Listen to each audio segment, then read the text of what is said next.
নিচে তোমরা হসপিটালে নিয়ে যাও। প্রীতির ননদ কিন্তু এখন হাসপাতালে ভর্তি আছে, আর কি অবস্থায় আছে, কেমন আছে, সেটাই আজকের এই ভিডিওতে আপনাদেরকে জানাবো। আপনারা অনেকেই হয়তো জানেন, বা যারা জানেন না তাদেরকে জানিয়ে রাখি, প্রীতির ননদ কিন্তু খুবই অসুস্থ। মূলত রন্দার সাথে যে গন্ডগোলটা হয়েছে, মানে দুই ভাই বোনের যে অশান্তিটা চলছে, তার কারণে অত্যন্ত মানসিক প্রেসারে কিন্তু প্রীতির ননদ নিজেকে শেষ করার সিদ্ধান্ত নিয়ে ফেলেছে।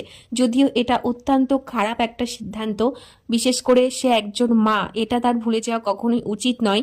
তার একটা ছোট্ট সন্তান আছে, তো সেখানে এমন কঠিন সিদ্ধান্ত কেন নিয়ে ফেলেছে আমি জানি না, যেটা আমার মনে হয় একদমই উচিত হয়নি, একদমই ভুল সিদ্ধান্ত এটা। তো তবুও এরকম একটা কঠিন সিদ্ধান্ত নিয়ে ফেলেছে রন্দার দিদি, অর্থাৎ প্রীতির ননদ। তো এখন কিন্তু প্রীতির ননদ হাসপাতালে ভর্তি আছে, আর যে ভিডিওটা দেখেছিলাম সেখানে কিন্তু এটাই জানা গেছে, প্রীতির ননদের অবস্থা কিন্তু একদমই ভালো না। দীপিকাদি কিন্তু খুবই অসুস্থ। সবাই প্রার্থনা করুন যেন প্রীতির ননদ অর্থাৎ দীপিকাদি খুব তাড়াতাড়ি সুস্থ হয়ে যায়। যা কিছু গন্ডগোল অশান্তি হয়েছে সব কিন্তু আজ না হোক কাল ঠিকই মিটে যাবে। তার জন্য এরকম সিদ্ধান্ত নেওয়াটা কখনোই উচিত না।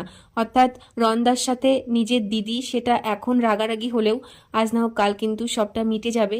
তো এরকম সিদ্ধান্ত নেওয়াটা আমার মনে হয় ঠিক হয়নি। আপনাদের কি মনে হয় অবশ্যই জানাবেন।